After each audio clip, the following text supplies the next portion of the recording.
हमारा આગેવાનો કાર્યકરો આ લડાઈમાં ખેડૂતોની સાથે સંઘર્ષ કરી રહ્યા છે। પ્રદેશ કોંગ્રેસ સમિતિ દ્વારા નક્કી કરવામાં આવ્યું છે કે આજે મુખ્યમંત્રીને અમે પત્ર પણ લખ્યો છે કે ગુજરાતમાં જે પણ ખેડૂતો દ્વારા મગફળીનું ઉત્પાદન થયું છે સરકાર દ્વારા 100% ઉત્પાદનની ખરીદી કરવામાં આવે। કોઈ 300 મણ કે કોઈ ઓછાનું કોઈ ધોરણ રાખવાને બદલે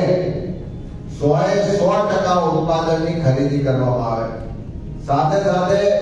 જે ટેકાના ભાવ છે એના કરતા અત્યારે બજાર ભાવ ખૂબ ઓછો છે।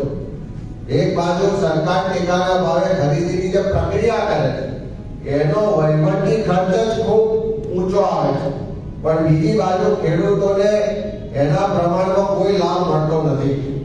ત્યારે સરકાર પાસે માંગણી કરીએ છીએ કે 100% ઉત્પાદનની ખરીદી કરવામાં આવે અને જે ટેકાના ભાવે જો તમે ખરીદી ના કરતા હોય તો ખેડૂતોની પાસેથી જેટલું ઉત્પાદન છે